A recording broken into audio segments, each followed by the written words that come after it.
Good evening and welcome to the McMaster Center for Climate Change for the fall public lecture. The title is Climate Change, We Are Screwed, It's Our Fault, It's Going to Get Worse, and There's Nothing We Can Do About It. My name is Altaf Arain. I have the privilege of serving as the director of the McMaster Center for Climate Change and hosting tonight's talk in collaboration with McMaster Alumni Association. We are one of 5 research centers in the Faculty of Science. Our centers bring together faculty members and students from across McMaster and beyond the university. We engage in multidisciplinary research and focus on 7 key areas: physical climate and modeling, ecosystem impacts and adaptations, water resources and hydroclimate, paleoclimate and isotopes, infrastructure impacts, remediation, resilience and public policy, human health and societal impacts. Our center is also committed to science communication and community outreach. It's why we are proud to host talks such as this with internationally recognized climate scientists. Tonight's talk has drawn about 800 participants and is among our largest ever. We are recording the talk so you can share it with family, friends, and colleagues. Tonight, we will be hearing from distinguished climate change researcher, Dr. Adam Fenech. After Dr. Fenech's talk, you will have opportunity to ask questions. Please type your question in QA box on your screen. Some of you have already submitted questions in advance. We'll try to cover as many questions as we can. To introduce Dr. Fenech, I would like to invite the Dean Faculty of Science, Dr. Maureen McDonald. Maureen is the first woman to serve as Dean for the Faculty of Science. Our faculty is the largest at McMaster with nearly 8,000 undergraduate and nearly 700 graduate students. In addition to leading more than 200 faculty and 100 staff, Maureen runs a research lab in the Department of Kinesiology and has been nationally recognized for her excellence in student mentorships. Maureen? Thank you, Altaf, and good evening, everyone. Our Faculty of Science is very fortunate to have Altaf and a team of researchers addressing one of the most important and pressing issues facing all of us today. One of those researchers working with the McMaster Center for Climate Change is Dr. Alimu Gonsama. Alimu is a faculty member in our School of Earth, Environment and Society and also a Canada Research Chair in Remote Sensing of Terrestrial Ecosystems. I just want to highlight some achievements from earlier today. Alimu and his postdoctoral research fellow, Camille Soth, presented at the 26th United Nations Climate Change Conference. Their research on Canada's carbon storehouse was also featured in today's Globe and Mail, and I encourage you to go take a look at it. Over the weekend as well, in terms of activity at McMaster University, work began on the McMaster Carbon Sink Forest. It's a brand new project that we're just letting you know about today and being led by Altaf and the Center for Climate Change.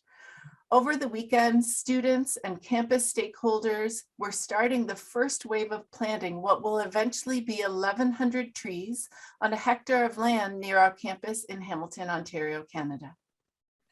The growth and health of each and every tree in this project will be tracked, and the McMaster Center for Climate Change will then share its data sets with scientists around the world who are building similar forests to help pull carbon out of the atmosphere.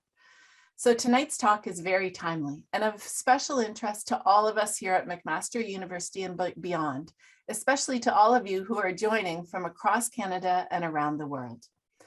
Before introducing our keynote speaker, Dr. Adam Fenech, I would like to begin with a land acknowledgement. While we're connecting virtually, our acknowledgement will show respect for Indigenous peoples and their enduring connection with their traditional territories and its histories.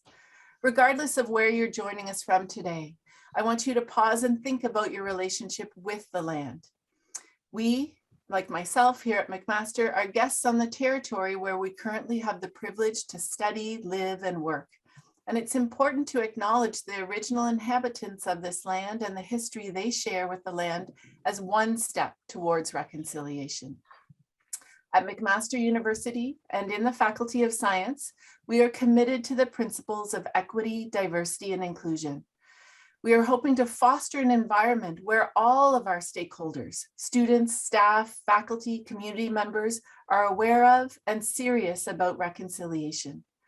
While giving acknowledgement in this pause at the beginning of the talk is one step towards reconciliation, it's really important to recognize that it is only one small step in that significant process.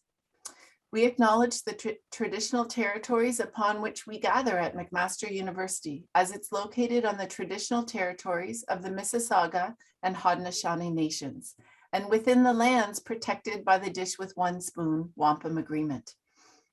I understand that the wampum uses the symbolism of a dish to represent the territory and one spoon to represent the people who are to share the resources of the land and only take what they need. For many thousands of years, the first people sought to walk gently on this land and offered their assistance to the first European travelers, sharing their knowledge for survival in what was at times a very harsh climate. As a descendant of those European settlers, I acknowledge how important it is for us to seek a new relationship with those original peoples of the land, and that this new relationship be based on honor and deep respect. I hope in our contemplation of the talk this evening, and particularly in our actions related to climate change, that we will be guided by love and right action as we transform our personal and institutional relationships with our Indigenous friends and neighbors, and in our interactions with each other as we engage in this public lecture. I now have the privilege of introducing tonight's guest speaker. Dr. Adam Fenech is a professor and the director of the Climate Research Lab at the University of Prince Edward Island. I had the privilege this summer of traveling to Prince Edward Island, and I would encourage all of you when you have the opportunity to do so. Adam's lab conducts research on the vulnerability, impacts, and adaptation to climate change. He maintains the largest fleet of drones at a Canadian university, including the largest drone in the entire country. Adam's research on sea level rise has won international awards, including an award from MIT for communicating coastal science. Adam has represented Canada at international climate negotiating sessions. He's written climate policy speeches for Canadian environmental ministers, and he's authored Canadian reports on climate change to the United Nations. Remarkably, he's edited 8 books on climate change, most recently, Global Climate Change, Biodiversity and Sustainability in the Middle East. He's worked for Harvard University, researching the history of science and policy interfaces of climate change. He's taught at the University of Toronto, as well as the Smithsonian Institution for more than 20 years. Adam also lectures at universities across Canada and around the world. And so we're incredibly privileged to have him speaking tonight. And in 2007, Adam shared the Nobel Peace Prize for his work with the Intergovernmental Panel on Climate Change. Welcome, even though virtually, to McMaster University, Adam. Take it away. Well, thank you so much for that lovely introduction, and also for the invitation, Dr. Rain. We just met each other this past summer, and it's a great pleasure that I can have the opportunity to lecture at McMaster, even if it is virtually at the moment. So today we're going to be talking about climate change. We're screwed. It's our fault. It's going to get worse, and there's nothing we can do about it.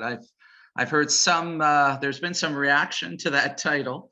I wish I could take credit for the title, but it actually comes from a former student of mine, Alex Chen. He was reacting to some lectures at the University of Toronto that myself and others were giving. And he succinctly put it down to these simple terms. The last term, there's nothing we can do about it, did not have a question mark on it. So that was put in by Dr. Arain, and certainly I can talk about some hope at the end of all of this. The reason why I hesitate also using "there's nothing we can do about it" is it seems to be where the climate deniers have taken their messaging. You know, it used to be many years ago that climate deniers would focus on that the globe is not warming, the earth is not warming. And when we were able to show without a doubt that the earth was warming, they would say, well, yes, it's warming, but it has nothing to do with humans and the burning of fossil fuels. With all the evidence that we have now, that it's unequivocal that that is happening, the climate deniers are now saying, well, okay, it's warming and, you know, it's human beings, but, you know, there's nothing we can do about it. So please don't put me in those camps of a climate denier, because I certainly am not. And like I said, I will be providing at least some glimmers of hope of where we might be able to take this response to climate change. And before I do so, I wanted to just have my own little commercial.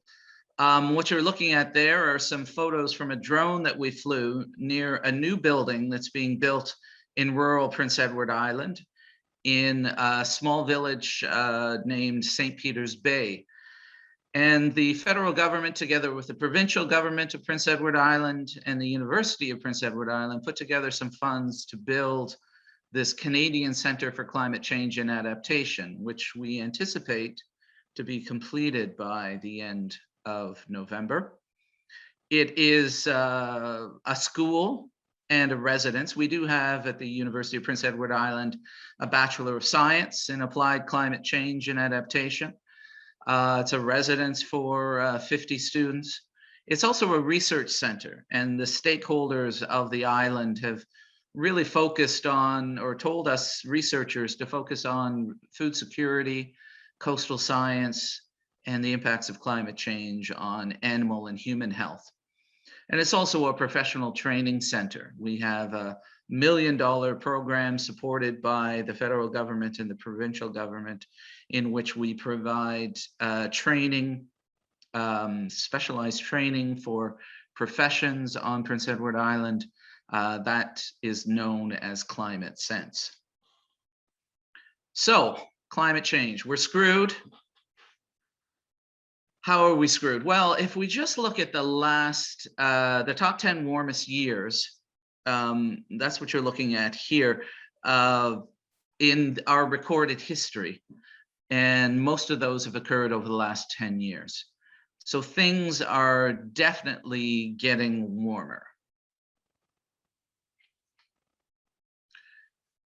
And this warm periods over the last few years has happened during a solar cycle, when the solar cycle has actually been at its lowest point.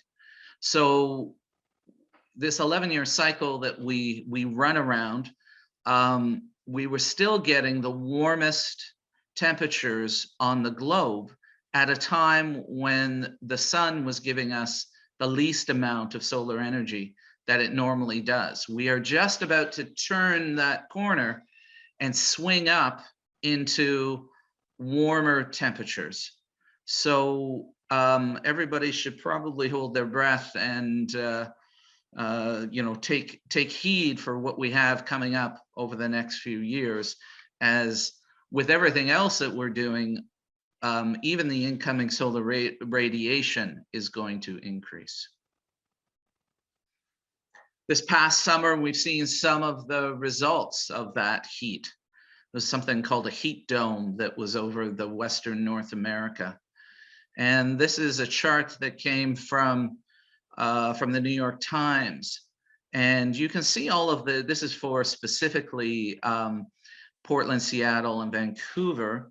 You can see the daily maximum temperatures. There's a whole series of dots that represent the daily maximum temperature from 1979 to 2021 for those 3 cities. And you can see, well, this is in Portland specifically, that the anomalies were higher than anything that we've seen in the recorded history, and were happening earlier than we anticipated. You can see it's happening in June, the month of June. This warmth, this heat dome created a wildfire in June of June 30th, the last day of June of this summer. The previous day, Lytton, British Columbia had reached 49.6 degrees Celsius, the highest temperature ever recorded in Canada. Wildfire went through the town. It's essentially destroyed the village. They don't think they will rebuild. Killed 2 people and forced the evacuation of nearby First Nations communities. Overall, that heat dome this summer killed almost 600 people by the heat. These are the new numbers that have just come out. Over 230 people died on June 29th alone in British Columbia as a result of the heat, according to the coroner. These are all recent evidence that we're screwed, because I've been giving this type of talk for 5 years, and every year there's something that we can talk about that's beyond what we had expected and is record breaking. One of the things are California forest fires. 2020 was the largest wildfire season recorded in California history. It burned almost 4% of the land in the state. The numbers aren't in for 2021, but my guess is it will be the largest wildfire season recorded in California history, because if you look back into 2019 and 2018, these were setting records year after year. Tornadoes. Europeans had not seen tornadoes before. This past summer in June, the Czech Republic, a tornado went through, killing 3. And we're really trying to understand tornadoes and where things might be going in the future. Our global climate models don't really give us a good sense of that resolution within the models to tell us what would happen with tornadoes, but the generalized conditions would tell us that there will be an increase in the frequency, and perhaps, as what is already happening, that we will see tornadoes in places that we rarely see them. One of the scariest things that I talk about is sea level rise. Being on an island, being on Prince Edward Island, it is, we do feel the impacts of sea level rise. And this report came out in January of 2017, so it's quite some time now. We're coming up to almost 5 years ago.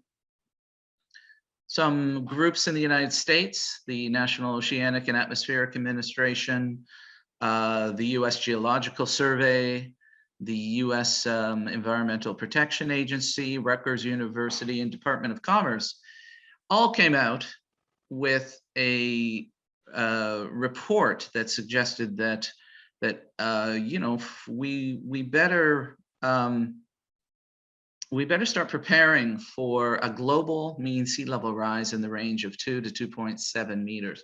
This means things like half of Florida will be completely underwater.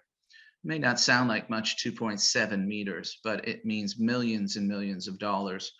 I would probably say trillions of dollars of damage that would occur in coastal regions.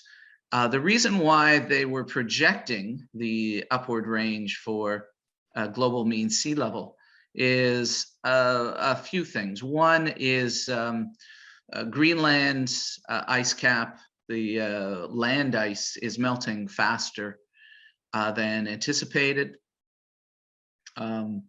The oceans are taking in more of the warmth than anticipated as well. And as the oceans take in the warmth, it takes up more space, and it causes, the sea level rise. Probably most important, though, is this large chunk, almost the size of Prince Edward Island, that broke off of the ice shelf just off of Antarctica, displacing water and also increasing its melting. And this happened back in July of 2017. This was not anticipated to occur within this century, so it came as quite a shock for climatologists like myself, and certainly gained our attention.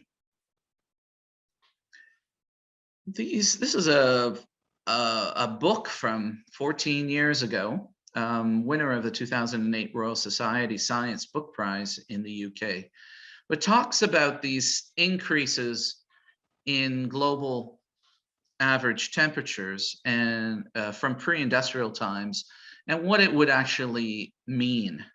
And it, when we start talking about 1 degree increases, 2 degree increases, it doesn't sound like very much.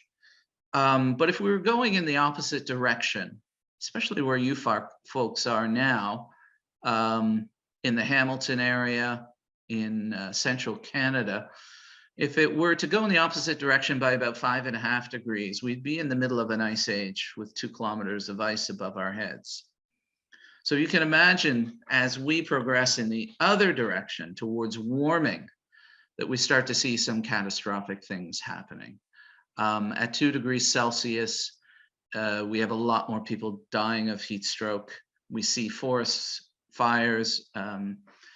We see a third of all species start facing extinction.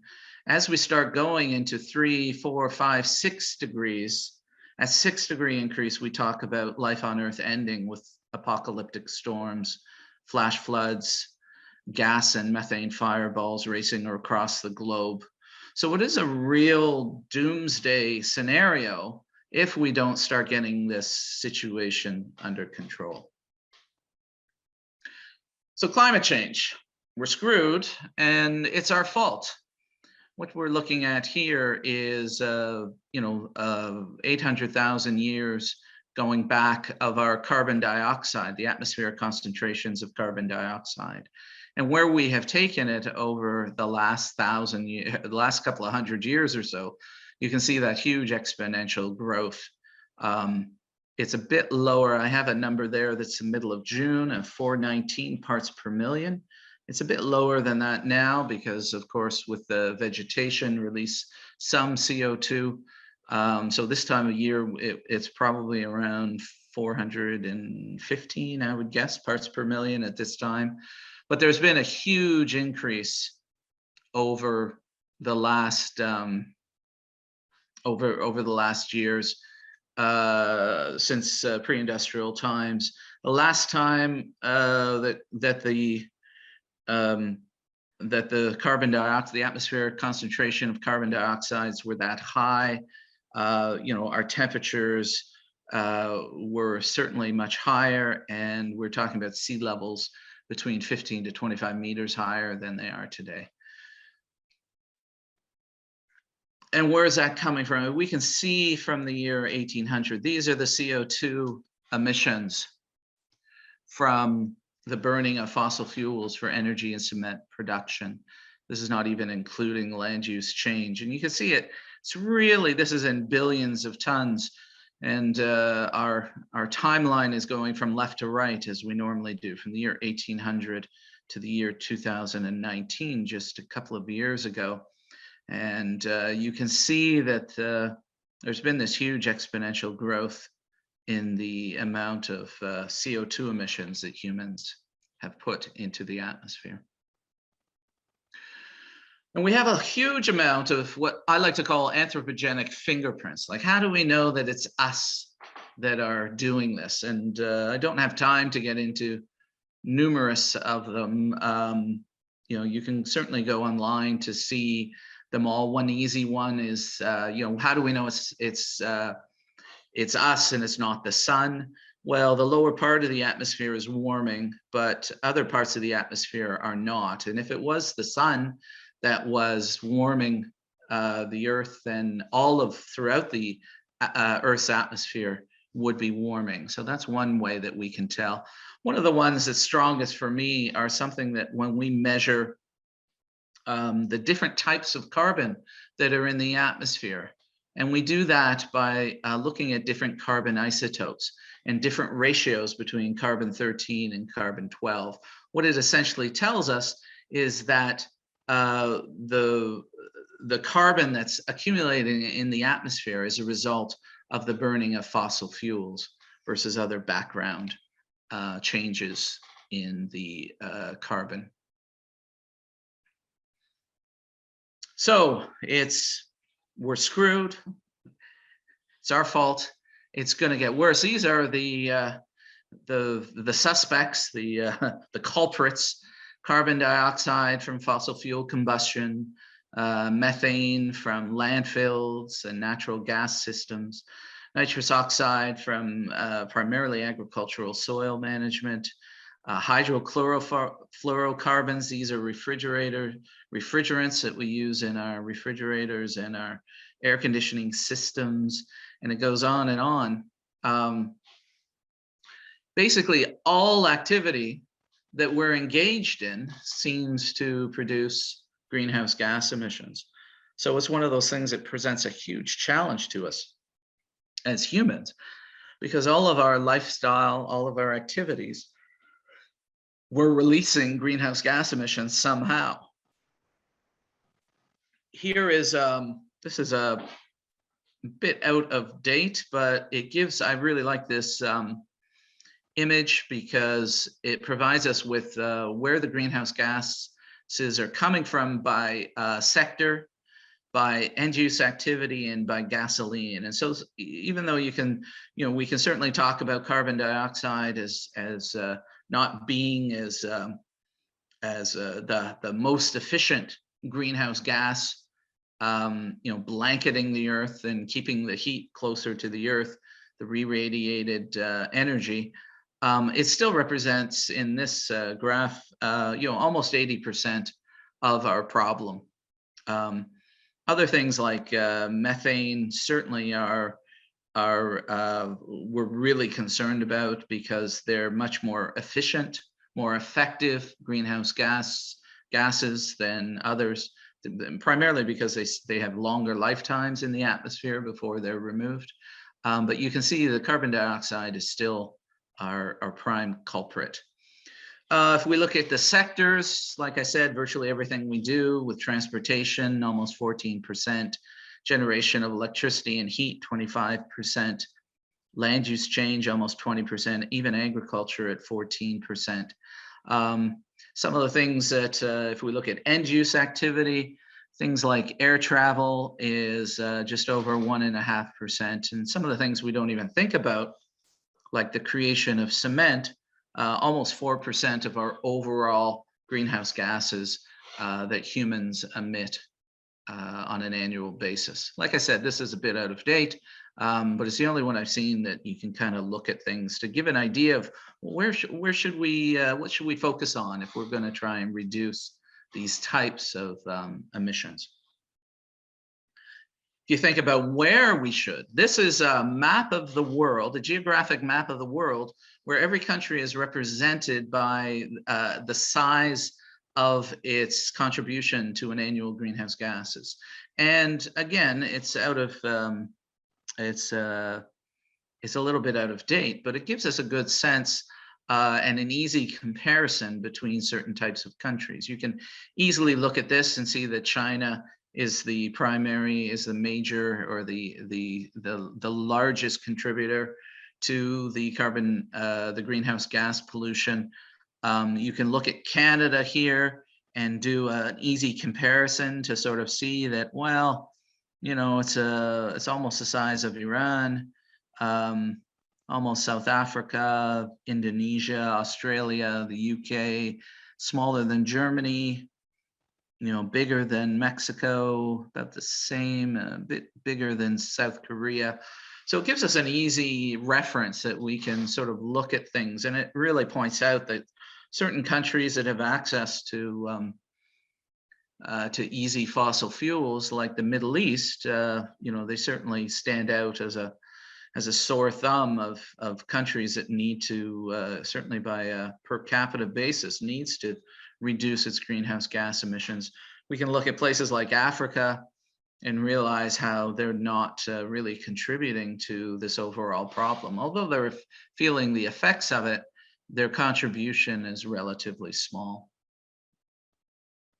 Which brings us to those per capita emissions. People always ask, well, Canada only represents about 2% of the overall annual greenhouse gas emissions contributing to global warming. But, we also have to be thinking about what greenhouse gas hogs we are in Canada, in places like the United States and Australia.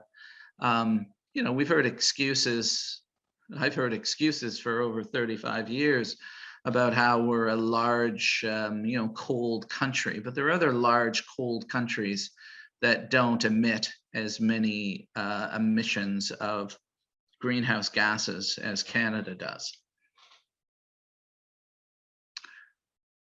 So if we're talking about it's going to get worse, I want to focus in on 3 numbers that you need to know.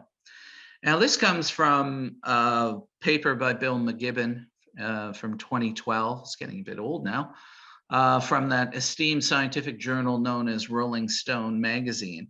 Now, Bill is a really good communicator of the science of climate change, and I recommend that you go to his website because he always has some interesting takes on things. And so this is his thing that we really need to be talking about. The 3 numbers are the idea that we need to limit our human increase in global average temperature to 2 degrees Celsius. Now that's, we're even trying to get it lower to 1.5 degrees Celsius. The second number is that we're allowed to release about 565 more gigatons. Those are billion metric tons of the CO2 equivalent, so of greenhouse gases, by 2050. To have a 4 in 5 chance to stay below that 2 degree increase in global average temperatures since the pre-industrial times. And the third number is how we have, almost 2,800 gigatons already contained in proven coal and oil and gas reserves. So these are those fossil fuels that we as humans are still currently planning to burn. We found them. So let's look at each of those numbers to try and make some sense out of it. So the 2 degrees Celsius, that comes from way back in 1992, when over 190 countries signed the United Nations Framework Convention on Climate Change in Rio de Janeiro, Brazil. That agreement said that, yes, climate change is an issue, and that we have to try and prevent dangerous climate change. So it was never defined what does dangerous climate change mean. So that United Nations Framework Convention on Climate Change has a structure in place. So it has something called a science advisory group, subsidiary, they call it a subsidiary group on science.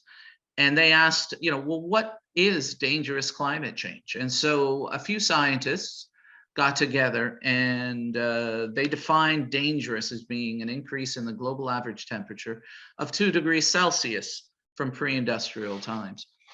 And so we're talking about a global increase. Here in Canada, we feel, in southern Canada, we feel sort of double. We usually have a 4 degree increase if the global average is 2 degrees, and up north, it's usually about 3 times that type of change. I don't want to pretend that there was any real consensus that 2 degrees Celsius is any type of magical number, because during the last 100 years, well, at least during the years 1900 to 2000, the annual global average temperatures increased by 0.8 degrees Celsius. And so, you know, adding in the last 20 years or so, they were reporting at our meeting in Glasgow that that's now 1.1 degrees Celsius has already happened. But even you know, just at the turn of the century, 20 years ago, you know, we're seeing 1/3 of the summer Arctic sea ice was gone. Oceans had become 30% more acidic. There was more wetness, water vapor in the atmosphere over the ocean. So there were already huge changes occurring, even just with this, you know, almost 1 degree Celsius. So certain people, certain scientists, Carrie Emanuel at MIT says any number much above 1 degree involves a gamble. Thomas Lovejoy, I worked with him down at the Smithsonian Institution. He's the one famous for coining the term biodiversity. He said, if we're seeing what we're seeing today at 0.8 degrees Celsius, 2 degrees is just simply too much. And Jim Hansen, who's the most famous climatologist in the world, probably nobody's heard of him. That's how charismatic we are. But he's a former, just recently retired NASA scientist. And he said that the target that's been talked about in international negotiations for 2 degrees of warming is actually a prescription for long-term disaster. So even 2 degrees, you know, we're not going to escape many of the dangers or the dangerous impacts from climate change, as we're already seeing, you know, through our droughts and forest fires and increasing storms. So, but even if we want to try and keep it, you know, have a 4 in 5 chance of keeping it below 2 degrees Celsius, we do know that, you know, it's already increased 1.1 degrees Celsius. We know it's going to increase another, you know, 0.8 degrees Celsius just because of the greenhouse gases we've already released into the atmosphere. They'll continue to exist in the atmosphere and heat things, even if we shut the tap down to 0. And that study after study tells us that if we're only able to release 565 gigatons of greenhouse gases, we've got about 7 years. We'll probably reach that amount. So that's for the year 2028. So you'll hear a lot of times people talking about the urgency, talking about the, you know, it's red alert time, because it'll be difficult even now if we want to try and shut things down to 0 in 7 years from now. But an even larger issue is that we have about 5 times that number out there in our oil and gas reserves that's waiting to be burned. And these reserves are part of the assets of companies.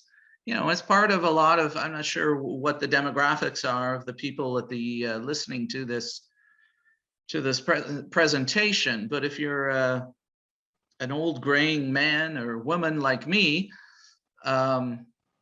you'll end up with your pension being reduced by 30%. And so someone like myself can accept that because I know what the dangers are ahead, but I don't think you're going to get much support across the economy and across the country and around the world for saying that our investments are now going to be 30% lower because we want to leave the oil and gas in the ground. So that's the real challenge. I liken it to, you know, I'm a big guy. I'm, you know, 220 pounds. And, you know, at my height and weight, I can drink a beer an hour and still remain below the blood alcohol level I need to. So I can drink 6 beers in an evening if I'm out for 6 hours.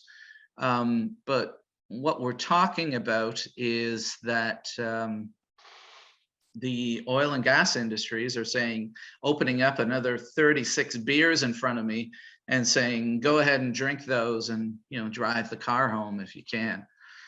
That's not going to happen. So there's nothing we can do about it. Question mark. So where's the hope? Well, there are some I call them silver bullets. Other people call them geoengineering options. One of them is seeding the high atmosphere. So this is getting pretty high up there with particulate matter, because if we get it very high, it's able to deflect the incoming solar radiation. You know, so often we have volcanoes, not all volcanoes, but if it's a very powerful volcano and it spews its ash very high up into the atmosphere, it can really cool the planet. Most recently, back in 1991, for almost 2 years at Mount Pinatubo in the Philippines, it caused the global temperatures to drop. And there's someone I used to work with at the Intergovernmental Panel on Climate Change in its first assessment report back in 1989, Dr. Yuri Israel, from then the former Soviet Union. When his country broke up, he experimented in his hometown of Tbilisi in the Eastern European country of Georgia. He released sulfur dioxide particles into the lower atmosphere and was able to show that that lowered the local temperatures by scattering the incoming solar radiation. So there's been talk about doing that as one of these silver bullets or magical solutions. Another is seeding the oceans with iron. This is Russ George on the top left. He's an entrepreneur. He was paid a couple of $1 million, almost a couple of $1 million, by the Haida Salmon Restoration Corporation. Or that's what he created. He got the money from the Haida Gwaii on Vancouver Island. So what he did is he took tons of iron and he dumped it into the ocean, and it increased the algae growth, right? Taking in the carbon dioxide. It increased algae growth over 10,000 square miles. You could see it from satellite images. You can see one down there in the imagery. It tended to violate the UN Convention on Biological Diversity and the London Convention on Dumping of Waste at Sea. So he was arrested and all of his equipment taken away. He was never charged with anything in the end. And it took a long time to get the computers back. He was hoping that he was promising to the Haida Gwaii that it would increase the salmon runs by providing more algae for the salmon to eat. But there was also a carbon market trading on the Chicago Stock Exchange. So he was hoping to, through the studies, to show that he had sequestered or had the oceans take up a certain amount of carbon that he'd also be able to make money from. The results, some of the PhD students involved in this did show that it actually worked. The last one is mirrors in the sky. We get them to orbit at the Lagrange point. It's known as L1. It's a gravitationally stable point between the sun and the Earth. And if we'd be able to put up some mirrors up there to help deflect the incoming solar radiation.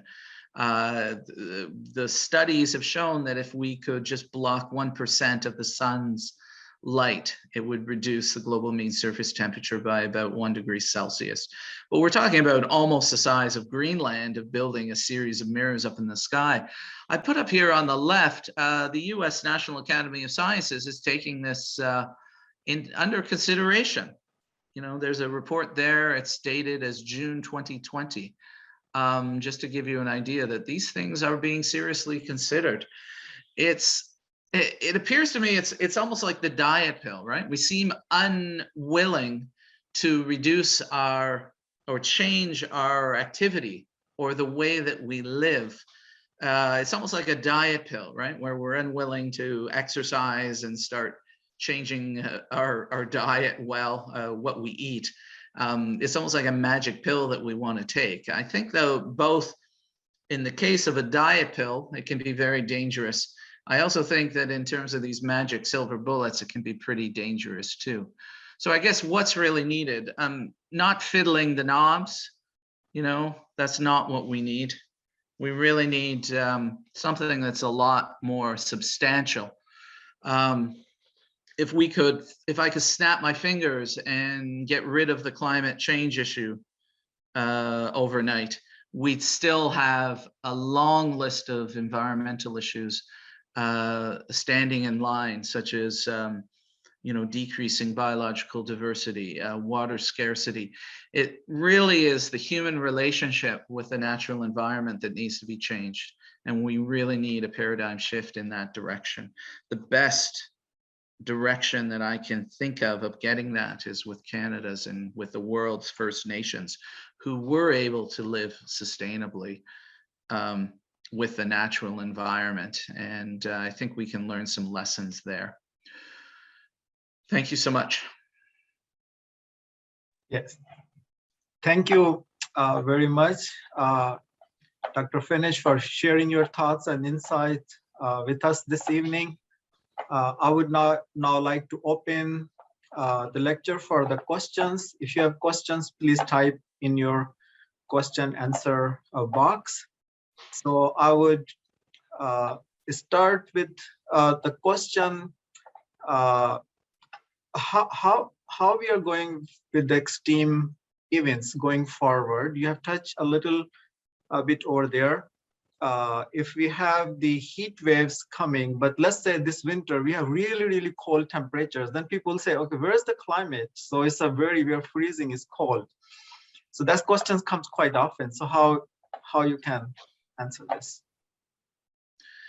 Well, climate change means there's shifts in the normal, overall climate that we've encountered before. Climatologists look at 30 years of daily data to sort of talk about a climatology for a region. So that's all. That's like 10,956 sometimes. And depending which 30-year time period you look at. And then back in the 1960s, between 1960 and 1990, there were huge amounts of climate stations all around the globe that used to take measurements. And so it was a role of climatologists back then to calculate the climatology, getting the 30-year averages. And we used to think that was the steady state climatology that these areas would have. But over time, and especially in the last few years, we've noticed that there's been we've recorded that there's been these huge shifts in the climates of various regions. They may not seem like huge because we call it creeping climate change. It's ever so slightly every year. But overall, these are having significant impacts. And if you look at the distribution of changes that have occurred, both in temperature and precipitation, it's even at those extreme ends are becoming more frequent.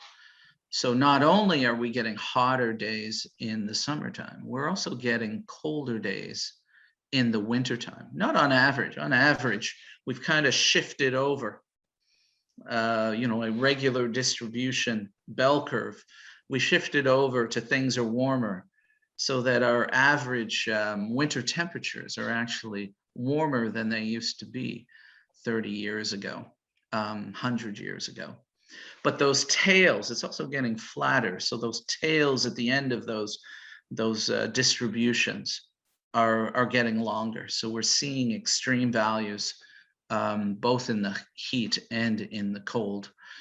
The climate system is well known and it's well modeled, but it's very complex. And so a lot of the localized changes that will occur when we start changing these overall global systems are still a little bit unknown until we experience them. And unfortunately, I've documented here today some of those changes that are occurring. Thanks. And so in this overall picture, the global picture, so who will be the winners and who will be the losers in the end? Oh, well, in the long term, we're all doomed. So I guess we'll all lose out. But in the short term, it's hard not to think of some winners when it comes to climate change. If I think of my own homeland right now, Prince Edward Island, over the next 30 years, things are getting warmer and drier, and they have been over the last 10 years, but they're, it's supposed to accelerate. And that means can have some great benefits to some of the activities that we're engaged in here. Everybody knows about the wonderful potatoes that we have. We could have this expansion of our growing season. We could have the amount of available heat increase. We're starting to see a huge outbreak of vineyards on Prince Edward Island, because we no longer get the extreme colds that used to kill, those vines that produce the really nice grapes. They're called vinifera grapes. They're a French grape that we all like to drink. They never used to be able to survive. If 30 years ago, they wouldn't survive PEI winters, but they can now. And so the vineyards are popping up everywhere. If you had money to invest, I don't, but if you had money to invest, I'd put the money into a nice vineyard here on Prince Edward Island. It's, tourists love a warmer, drier weather. Most of the tourists who come to Prince Edward Island actually come from our maritime cousins, Nova Scotia, the province of Nova Scotia, and the province of New Brunswick. Over half of the tourists who come to visit, I think it's even more than that, come from there. And they look at the weather forecast before they decide to come over for a weekend or for a week or for a few weeks. And we've been having successively warmer and drier temperatures again and again, which for tourists is great. That's what they want. They don't want to come to PEI and have a rain event. Golf days we're well known on Prince Edward Island for having a large number of golf courses.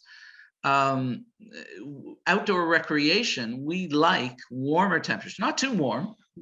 So that's a good thing about PEI too, is it's not too warm, right? A lot of our urban places and places in British Columbia, obviously, are just too hot.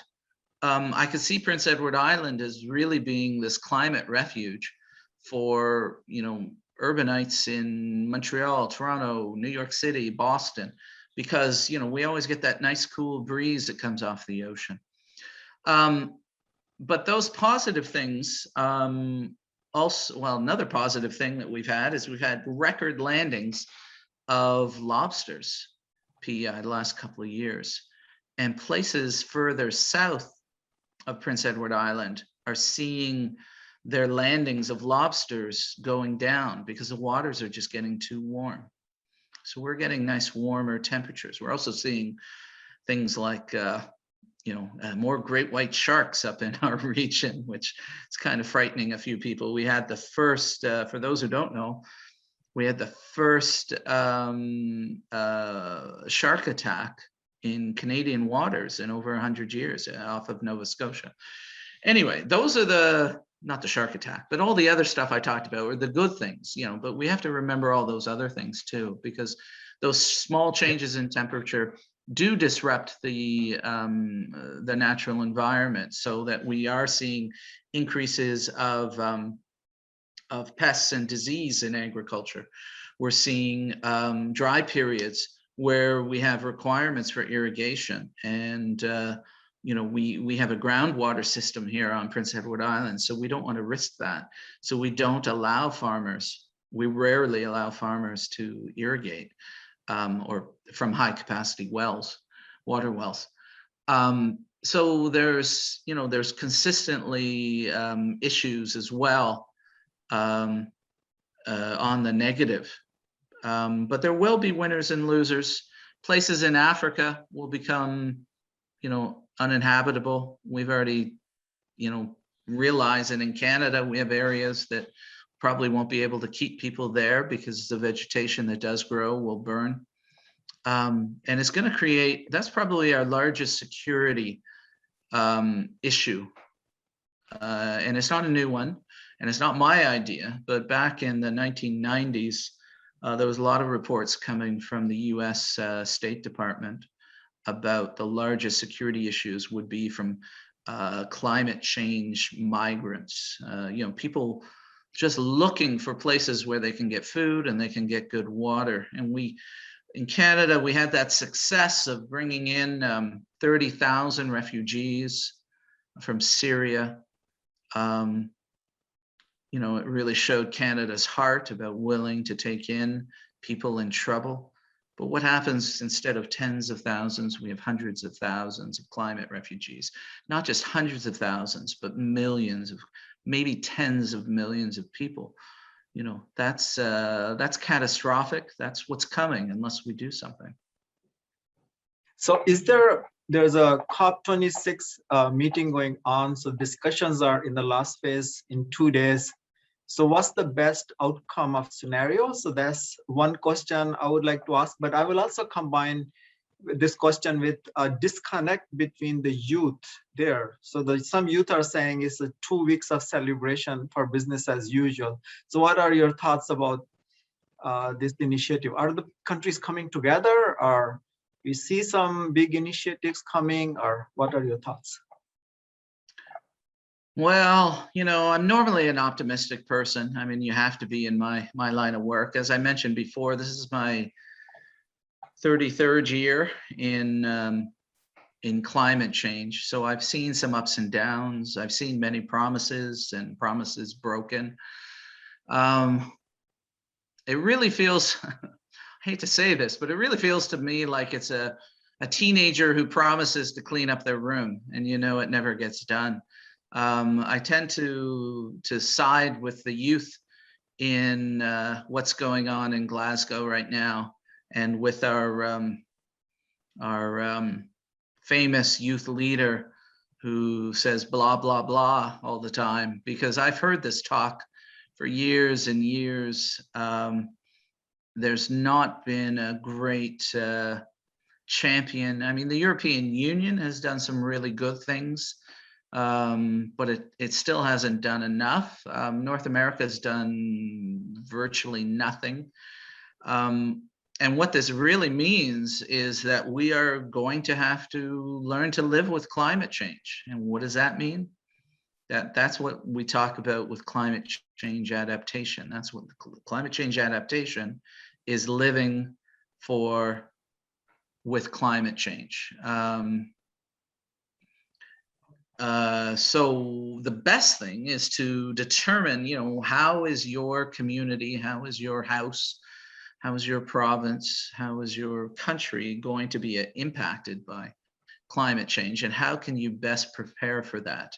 There will be some opportunities, right? You know, in terms of shifting different types of crop varieties, might learn to thrive and survive. We've seen some really great successes about forests. We always think of forests as being really slow at migrating with warmer temperatures, but we're seeing the opposite of that in the science.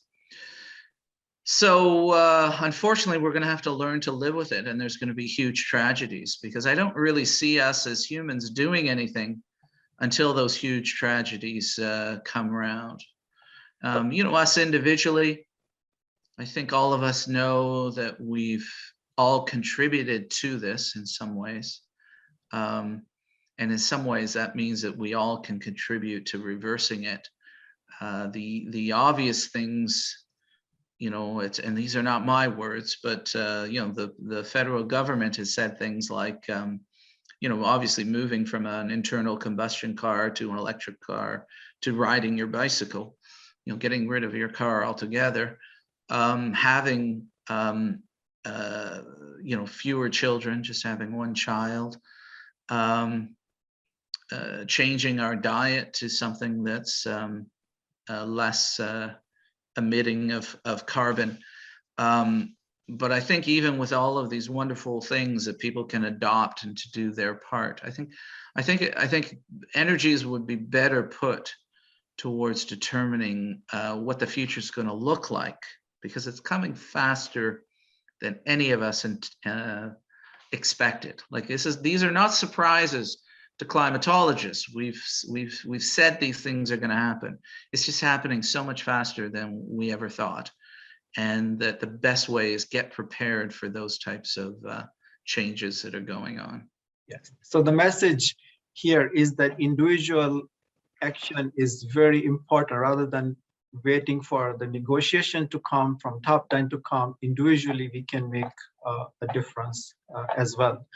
So this brings this talk to a close, and I would like to thank you, Adam, and also our partners, McMaster Alumni Association, especially Karen McGee, and also the special thanks to the team who has worked behind the scene to make this success, the event organization, Dave Owen, our technology expert, and I would like to thank you again, Dr. Adam Fenech, and especially to Dr. Maureen McDonald for being with us today and taking the time, and we really appreciate both of you.